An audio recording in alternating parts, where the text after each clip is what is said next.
Thank you so much. Good evening. Members of the General Assembly, distinguished guests, His Excellency, the Governor of the State of North Carolina, the Honorable Josh Stein. Thank you, Lieutenant Governor. Thank you.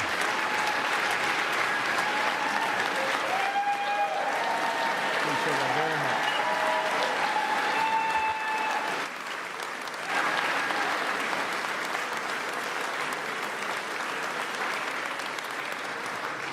Mr. Speaker, Mr. President Pro Tem, Lieutenant Governor, other members of the Council of State, members of the General Assembly, Mr. Chief Justice and members of the Supreme Court, Chief Judge, members of the Court of Appeals, Cabinet Secretaries, and to all of the North Carolinians watching from your home, good evening. With me tonight are my parents, Adam and Jane, my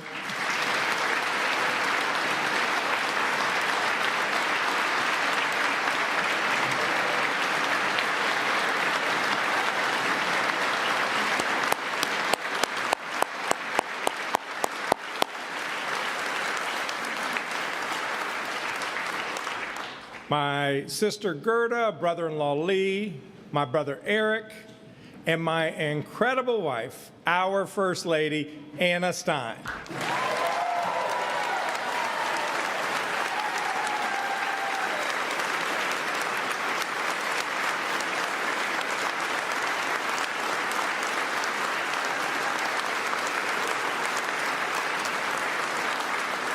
And as a special treat to Anna and me, our wonderful daughter Leah is here as well.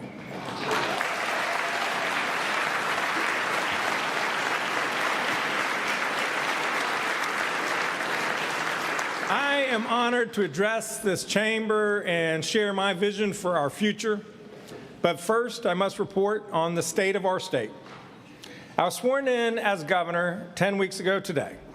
Assuming this office's responsibility has led to prayer and reflection. When any of us faces an important challenge, we search for strength. Strength to rise to the occasion. Strength to reach across differences in search of common ground. Strength to stand up for what we know is right. Strength to meet the moment. Sometimes you don't know how strong you are until you are put to the test. Hurricane Helene and its horrific aftermath tested our state and our people in unprecedented ways. The storm flooded western North Carolina, stealing too many lives from us and devastating too many communities. But in the days, weeks, and months that followed, we have all seen that the state of our state is strong, North Carolina strong.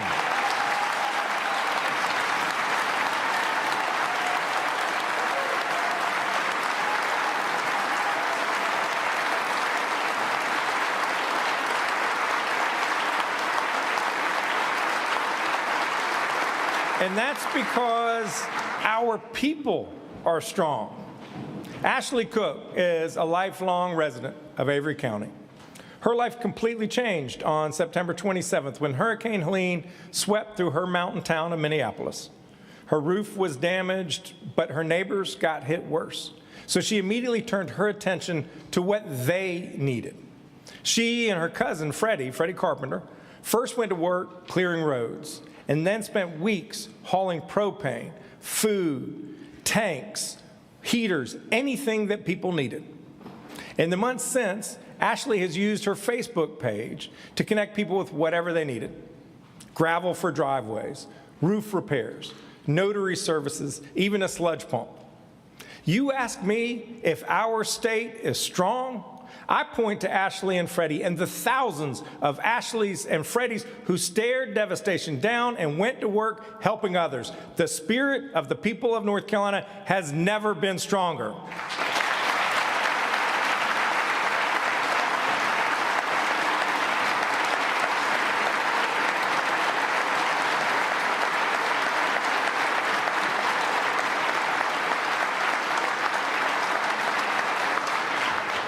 Ashley and Freddie were due to join us tonight. I wanted to give them a big shout out, but unfortunately, Ashley's under the weather. But let us still thank them and all of those heroes, citizen heroes in Western North Carolina, so that they hear us in Avery County and all the way out west. Let's do that, please.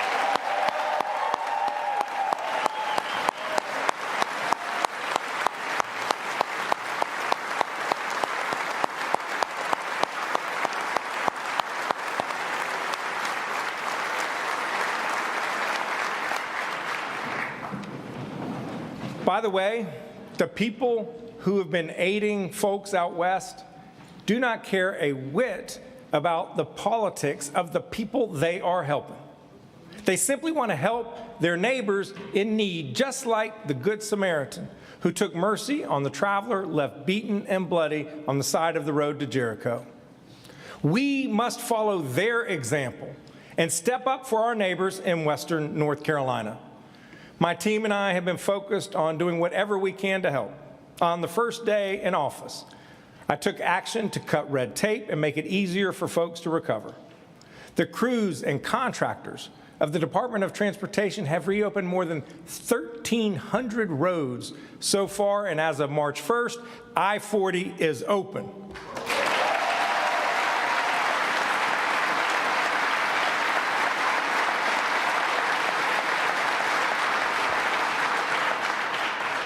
Thank you, Joey. We've removed nearly 5 million cubic yards of debris from our roadways. Half of all state parks and cultural sites hit by the storm have fully reopened, and almost all of them are accepting visitors today. So many people and organizations, public and private, have worked so incredibly hard. I saw firsthand the remarkable efforts of the Baptists on Mission in mid-January when I volunteered with them to repair the home of a school teacher in Spruce Pine. Groups like Baptists on Mission and Habitat for Humanity are working tirelessly to get people back into their homes. We need them to keep up their good work. That's why in January, I announced a $6 million grant to these two organizations.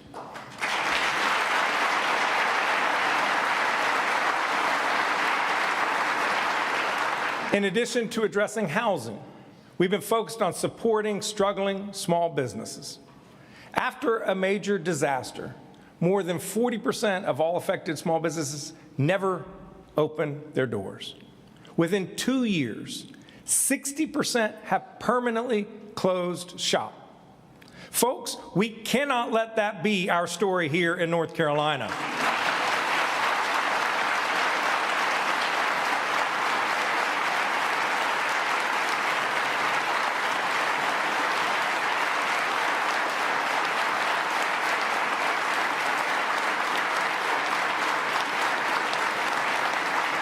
Small business is the beating heart of the economy of Western North Carolina. So we have partnered with the Dogwood Health Trust and the Duke Endowment to offer $35 million in grants to impacted small businesses. They can use these grants for paying their staff, restoring inventory, fixing up their property, whatever they need. So far, we've been able to award more than 1,000 grants to small businesses. One of those is in Chimney Rock Gemstone Mine, a beloved family destination. Matt and Michelle Bands have run their gemstone mine for 21 years.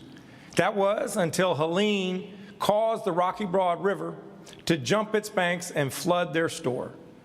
They've been working incredibly hard to rebuild so that they can reopen this summer. And their small business grant has enabled them to start replenishing their merchandise, hiring back staff, and rebuild. Matt and Michelle, they are here today. Would you please stand?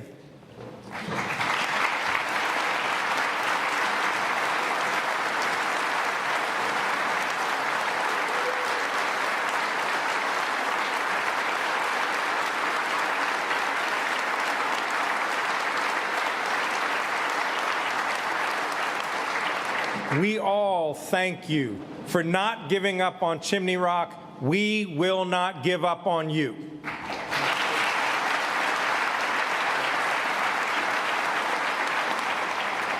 Western North Carolina's businesses are not looking for a handout. They just need a hand up to get back on their feet. And as many small businesses as we have been able to support, many, many more are still waiting for help. So let's support small businesses with grants just like we do with our farmers. Folks, we're talking about $60 billion in overall damages, by far the costliest storm to ever hit our state. That is too much for those affected to bear themselves. They need our help. People need to get back in their homes. Roads and bridges need to be fixed. Businesses need to keep their doors open and their employees hired. Our communities need clean drinking water. That's why I'm working with President Trump and his cabinet and our congressional delegation to seek billions more in federal funds, ASAP. And that's why I urge you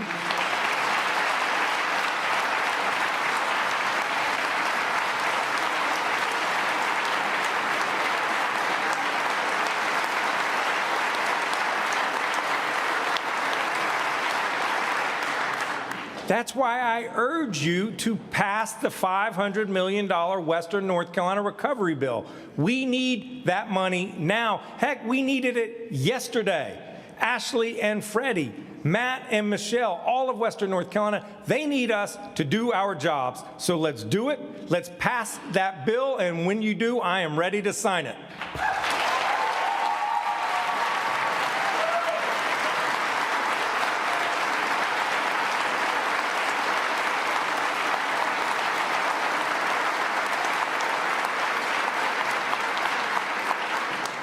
And once we get that done, and I know that we will, once we get it done, let's get right back to work. We want the people of Western North Carolina to know that we will not forget you.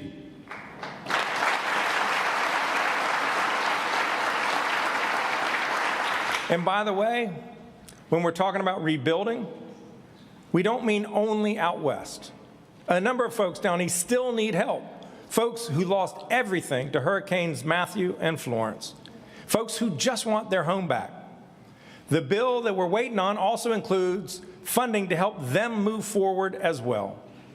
And no matter where you live, if disaster strikes, we will be there for you here in North Carolina.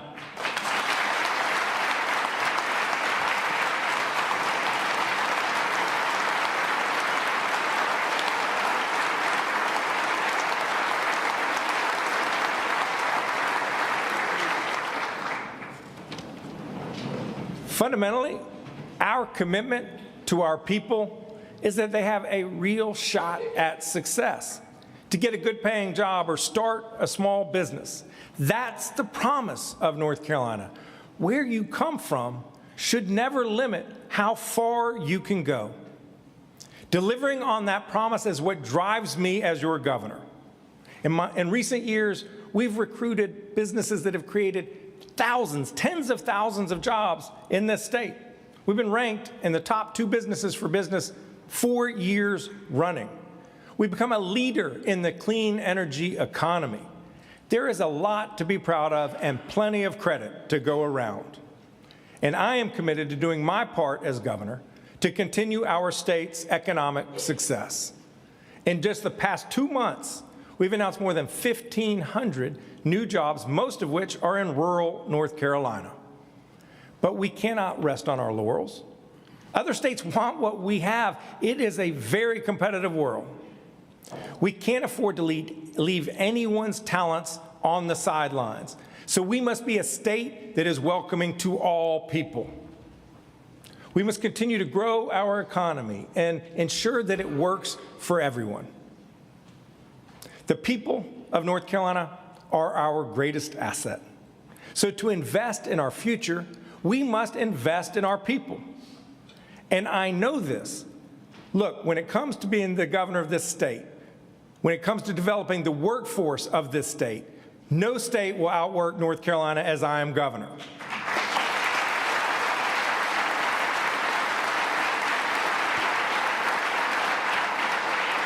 Our goal is to set the national pace in growing the number of skilled workers, including doubling the number of apprentices over the next 4 years, and empowering hundreds of thousands of North Carolinians to get the credentials that they need to secure a good-paying job.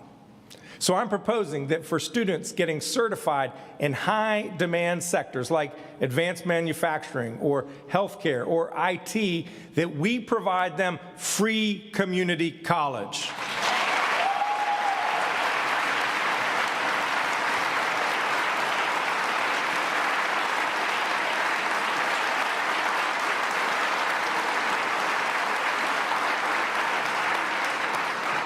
We've also got to support Propel NC, which rewards community colleges when students earn credentials for these high-wage jobs. I'm creating a council on workforce and apprenticeships to unite community colleges, public schools, and local businesses around our shared goal of getting more people access to good jobs with good wages. We know how to do this. Heck, it is happening in many corners of this state today.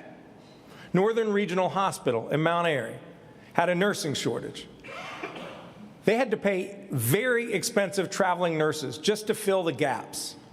So in partnership with Surrey Yadkin Works, a local workforce organization, the hospital worked with Surrey Community College to create an apprenticeship program. Emily Oriana always knew that she wanted to be a nurse, but she didn't know where to start. This apprenticeship program helped connect Emily to Northern Regional when she was in high school.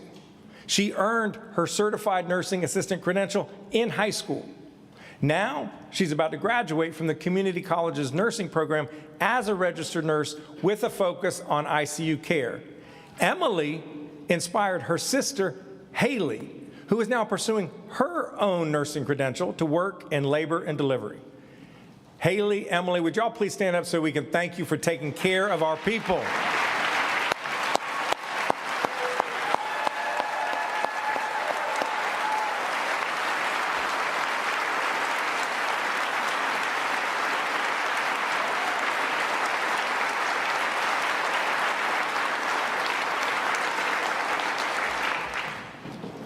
Thanks to this apprenticeship program, Northern Regional Hospital is training its next generation of healthcare workers, homegrown, and has completely eliminated its dependence on traveling nurses. It's about turning apprenticeships into careers, which is good for both the workers and the employers. Folks should not have to get a bachelor's degree to get a good-paying job and provide for their family. Every hard-working North Carolinian deserves a real shot at a brighter future.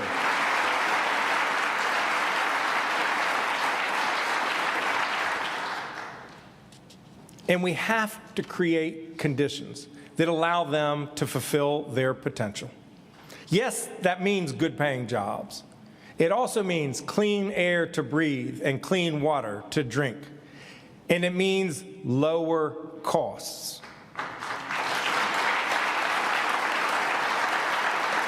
Too many North Carolinians are struggling to pay their bills, including housing and child care. North Carolina is the third fastest growing state in this country after Texas and Florida. But our housing supply has not kept up. To keep prices down, we need more housing of all types: single family, duplexes, triplexes, apartments, condominiums, special needs housing. We can find bipartisan solutions to high housing costs if we work together. So let's do it, and let's get more homes for our people.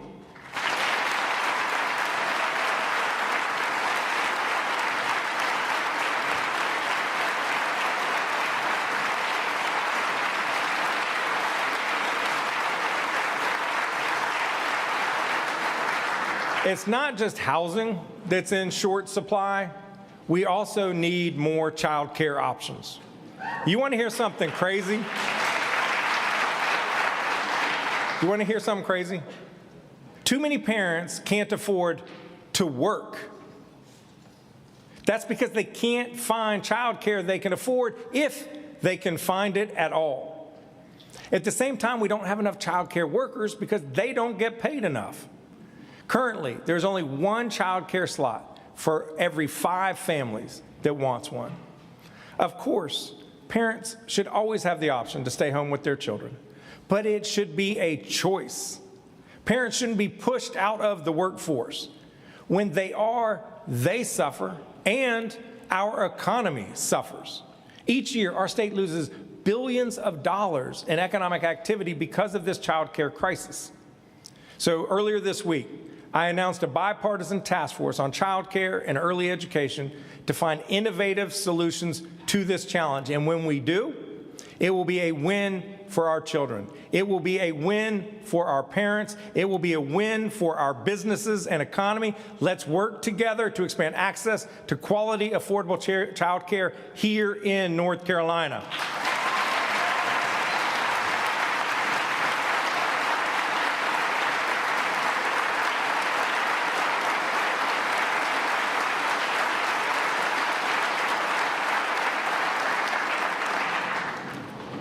To make North Carolina a state where people thrive, we need to invest in children and their families by cutting taxes for middle-class families.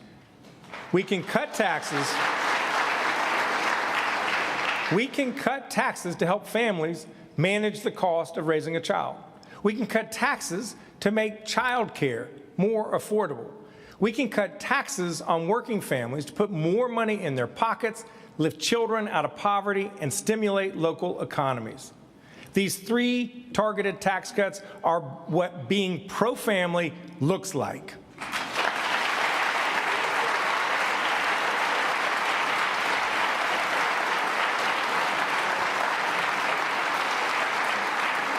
We can afford them and still meet our critical education, healthcare, and public safety needs.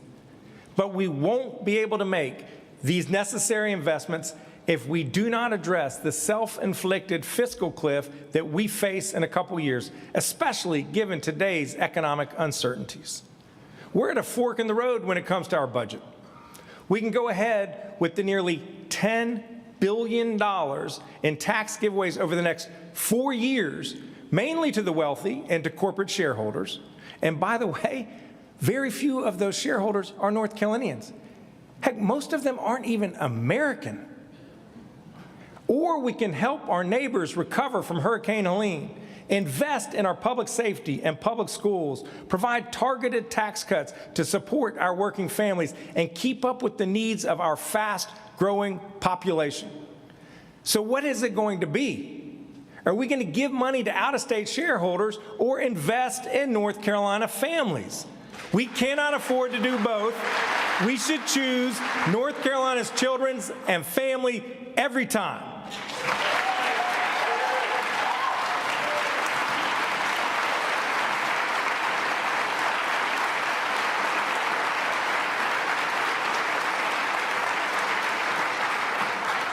Of course, we have to be fiscally prudent, to be smart about how we invest our taxpayers' dollars. That's why I'm directing my budget office to set up the Impact Center to ensure that our government is run effectively and efficiently, because people should know that their taxpayer dollars are being well spent.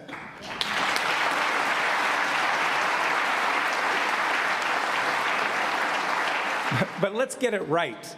Let's use a scalpel, not a chainsaw.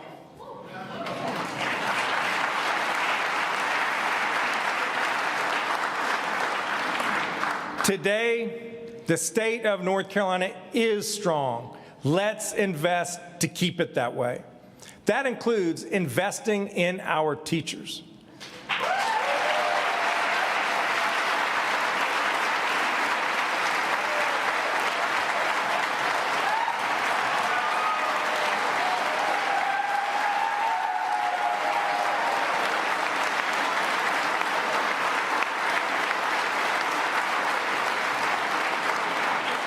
Just take a second.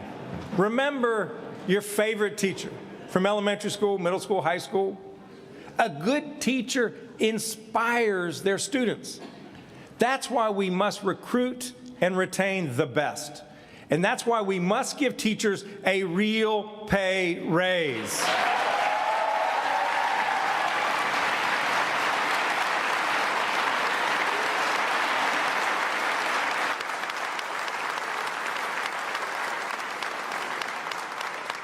Right now, North Carolina's starting teacher pay is the second lowest in the Southeast. Second lowest.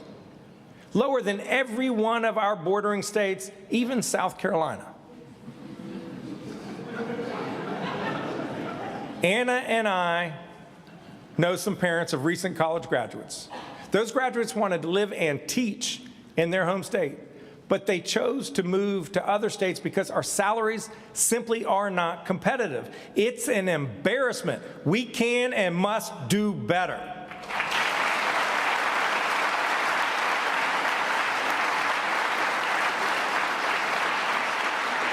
Here's a goal that I think we can all get behind. Let's make starting teacher salaries in North Carolina the highest in the Southeast.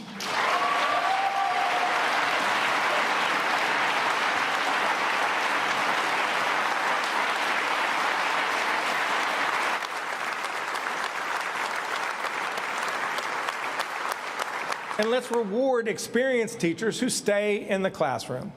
I know that there is bipartisan support for these efforts. I know there was a bill just introduced in the House. This is an area where we can work together. So let's do it. Let's invest in our kids. Let's pay our teachers a salary that shows them how much we value them. We're honored to be joined this evening by several recent North Carolina Teachers of the Year and Beginning Teachers of the Year, including Ms. Kimberly Jones, and I'm giving her a special shout out because she teaches at my alma mater, Chapel High. She did not teach me, however. Will all of our remarkable educators please stand up?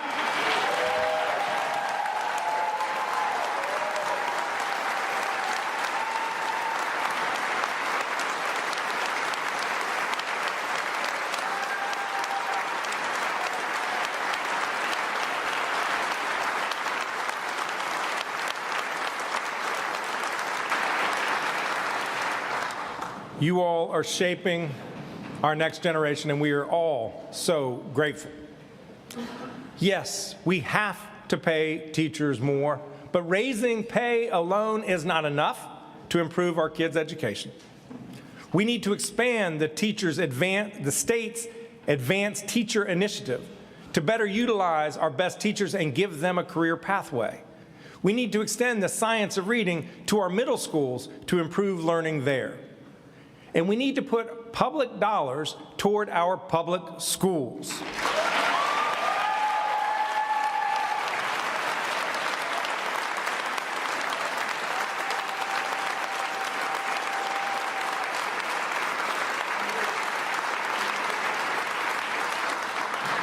North Carolina is 48th in the nation in per pupil investment. Let that sink in. 48th. We should not be taking money from our public school kids to pay wealthy parents sending their kids to unaccountable private schools to the tune of $7.5 billion over the next decade.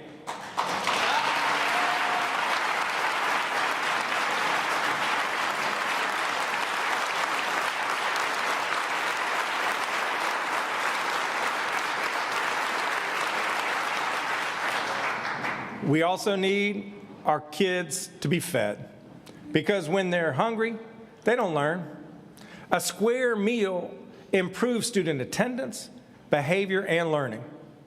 Principal Allie Setzer leads Eastern Elementary in Pitt County, which is already providing free school meals to all of its students. Principal Setzer, please stand so we can thank you.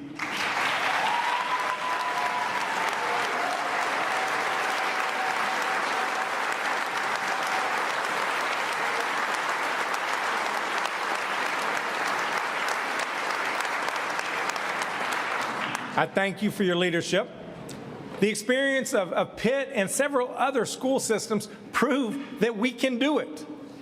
Let's provide every North Carolina student a free school breakfast.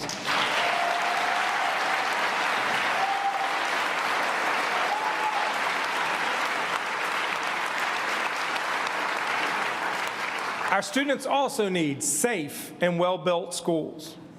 Unfortunately, too many of our schools are overcrowded or use trailers or have old leaking roofs and broken heating and air conditioning. It is 2025. We should not have to send kids home from school because the heat doesn't work.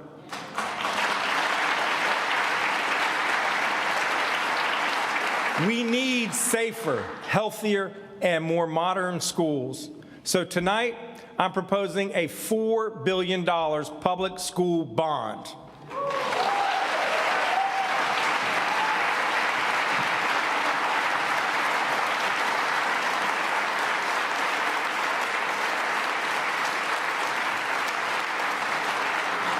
And if you're not sure about it, let's let the voters decide.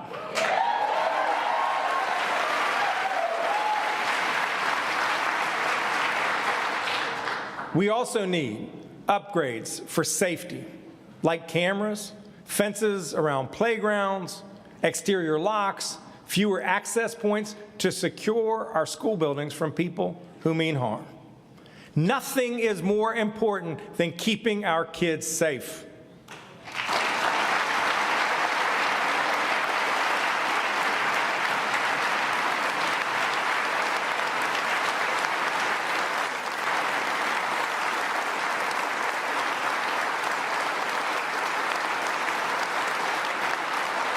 It also means that we've got to protect their mental health.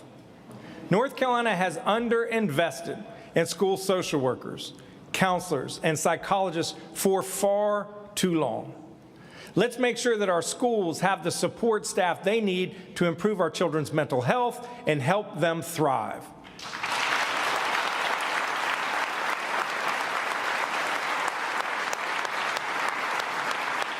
And when we talk about youth mental health, we've got to talk about cell phones and social media. Cell phones are a major source of distraction for our students and disruption for our teachers. When teachers don't have to compete with TikTok for student attention, and when students don't have to choose between social studies and social media, real learning happens, and their mental health improves.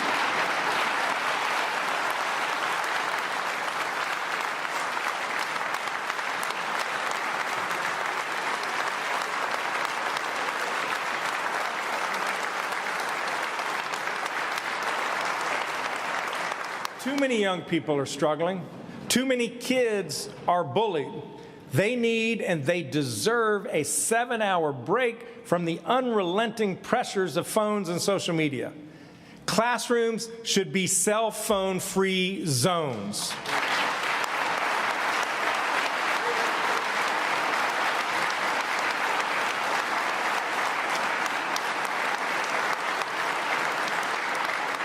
And I'm gratified that bipartisan members of both chambers are tackling this issue, and I look forward to working with you to make this happen. I spent my last 8 years, as you know, as Attorney General, working to keep the people of the state safe. And as governor, I am still at it. So I'm standing up for the people who protect our communities. We ask law enforcement officers to make tremendous sacrifices on our behalf. We ask them to run towards danger when the rest of us may flee. Time and time again, they say yes to protect and to serve. There are a number of law enforcement officers with us here tonight. Will you all please stand?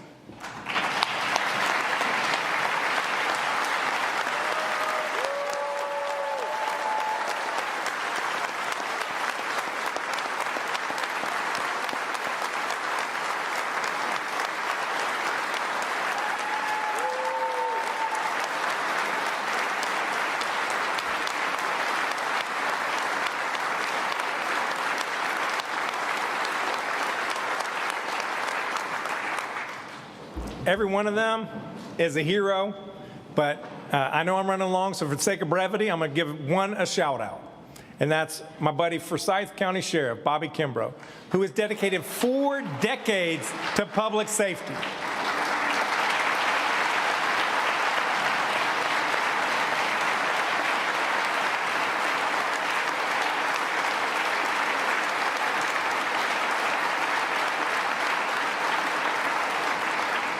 Sheriff, we appreciate you. We appreciate all the law enforcement here who are here tonight and the more than 30,000 certified law enforcement officers across this state. We thank you all. As I travel the state, I regularly hear about law enforcement staffing shortages. Vacancies make it harder for law enforcement to do their jobs to keep us safe. That's why I am proposing salary increases for state law enforcement and correctional officers and signing bonuses for new officers, whether they are state or local. Let's make sure that we have more police officers on the beat. Let's show the nation that we put our money where our mouths are. In North Carolina, we value our law enforcement, that we invest in them the way that they invest in us.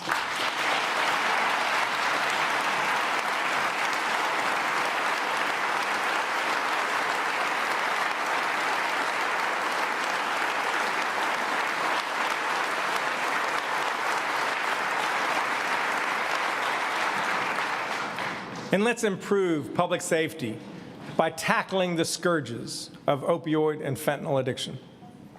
I first met Debbie Dalton after she experienced one of the most terrible tragedies that a parent can face.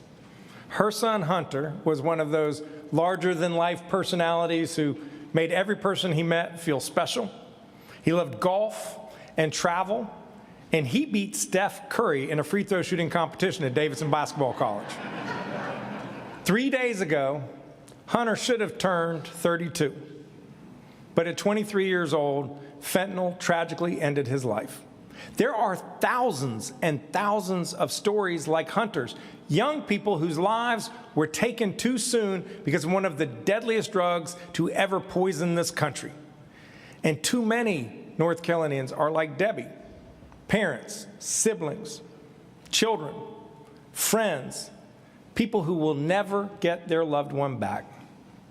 During my time as Attorney General, we made real progress combating the fentanyl crisis on a bipartisan basis, and we helped to reduce overdose deaths in the last couple of years. But even one death to fentanyl is one death too many. That's why I'm calling on the General Assembly to fund a fentanyl control unit of law enforcement and prosecutors dedicated to getting it off our streets.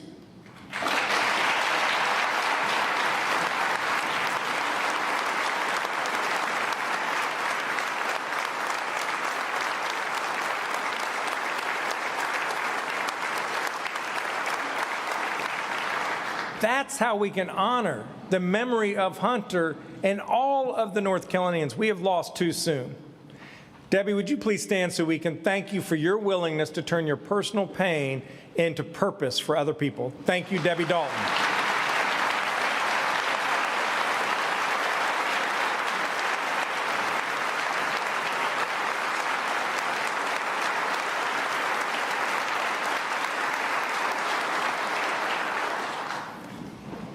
What we've been talking about tonight, they're not red issues or blue issues.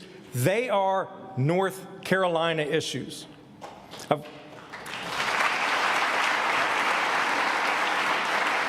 course, on some of them, we may differ about how best to get where we want to go. That's fine. That is the democratic process. But I am certain that if we come together across our differences, we can find common ground and make progress. If those of us who believe in the possibility of bipartisanship look to Washington, D.C., we will surely become discouraged. But we do not need to be pulled into those political games. We can create something better, something forward-looking right here in North Carolina, and we can do it together.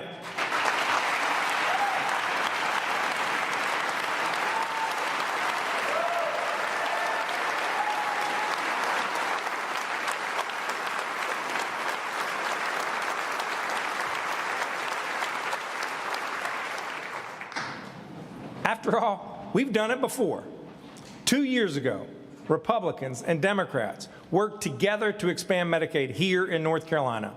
Today, more than 640,000 of our neighbors have access to newfound high-quality health care.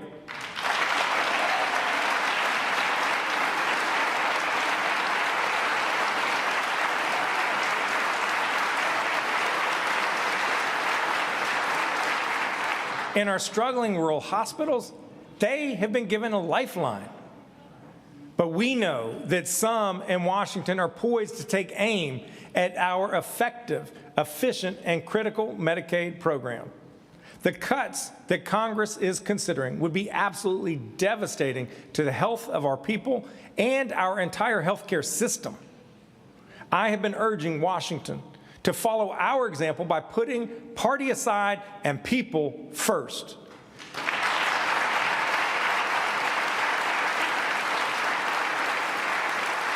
Just as we stood arm in arm as North Carolinians to make Medicaid expansion a reality, let's stand arm in arm to defend our health care.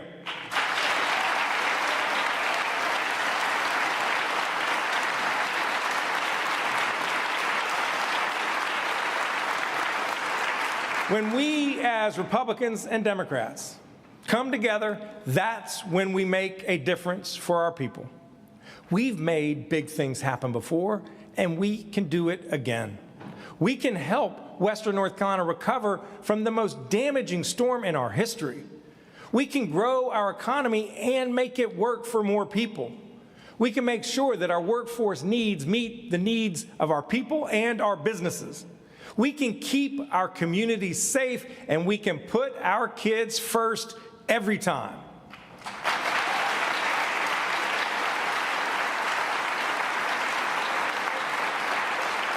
That's because the state of our state is strong.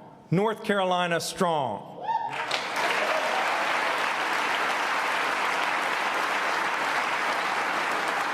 Our teachers make us strong. Our law enforcement officers make us strong. Our small business owners, farmers, vets, child care workers, community college students make us strong. You, the people of North Carolina, make us strong. So let's come together and keep North Carolina strong. Thank you. May God bless you. May God bless the state of North Carolina.